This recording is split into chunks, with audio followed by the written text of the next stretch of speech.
Ini kisah seorang pria. Jadi dari puluhan pria yang aku kenal, ada satu yang begitu menyakitiku. Segala hal sakit. Hatiku sakit, jiwaku sakit, dan fisikku pernah sakit. Untuk yang terakhir, aku sama sekali tidak dendam.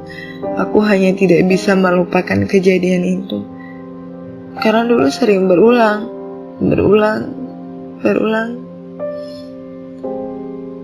Sebenarnya tidak hanya aku, dia juga menyakiti perempuan lain. Entah sudah berapa banyak hati yang telah tercabik-cabik karena dia.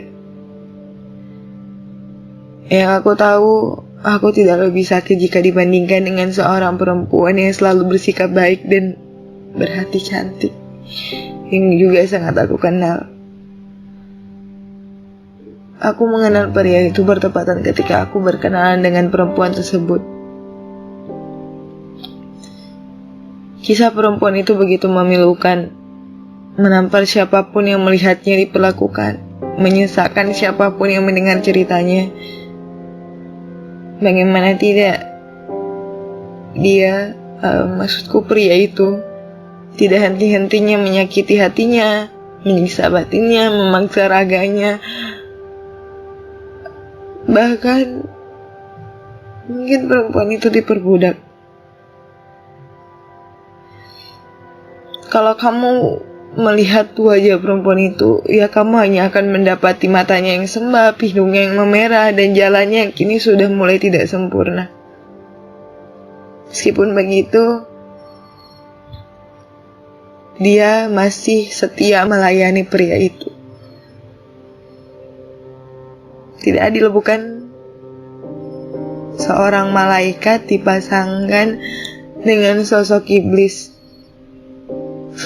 Katanya orang baik akan dipertemukan dengan seseorang yang baik pula.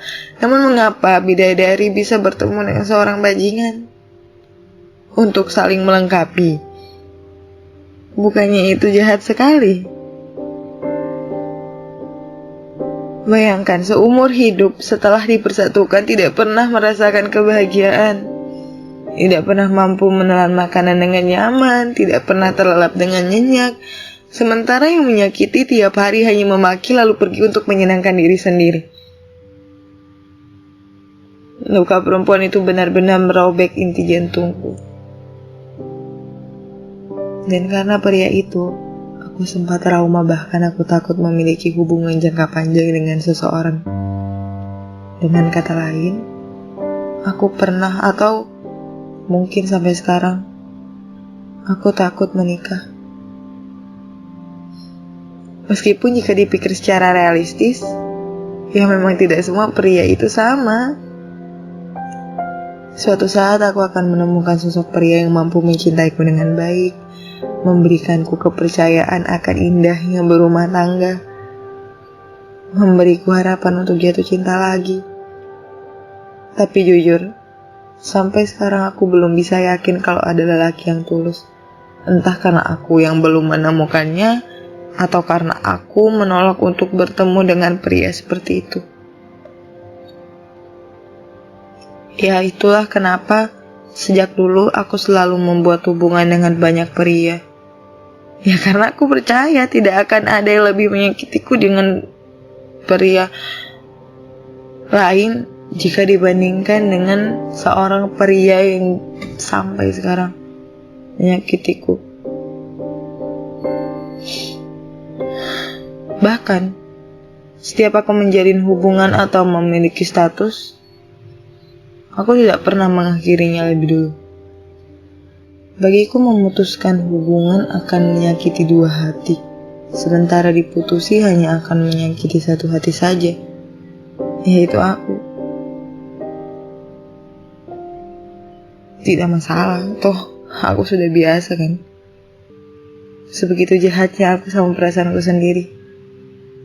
Ya karena aku merasa sudah kebal mungkin ya.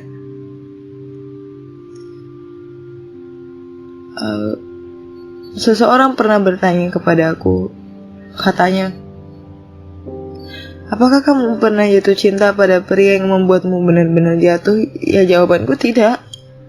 Sebab hal itu masih kurasakan hingga sekarang. Kalau hal yang paling menyakitimu adalah ditinggal menikah dengan seseorang yang kamu cintai, bagiku, hal yang paling menyakitiku adalah ketika mengetahui kenyataan bahwa cinta pertamaku telah menikah dengan wanita lain sementara masih memiliki ikatan sah dengan ibuku. Ya, cerita ini tentang ayahku. Aku manggilnya Bapak. Bapakku yang katanya mencintai kami, namun memilih untuk membentuk keluarga lagi. Ya, aku tahu ini adalah takdir yang memang sudah ditetapkan untukku, yang mau tidak mau harus aku terima. Karena kata orang semua kisah pasti ada hikmahnya kan. Tapi sampai sekarang aku belum menemukan hikmah apa di balik takdir ini. Aku cerita begini bukan untuk dikasihani, bahkan hal itu sangat menyebalkan untukku. Itu kenapa aku memilih untuk diam saja ketika ada orang yang menanyakan, "Kamu kenapa?" Aku tidak apa-apa. Karena kalau aku ceritakan yang sebenarnya, orang akan bersimpati, orang akan mengasihani, sementara aku sangat tidak suka itu.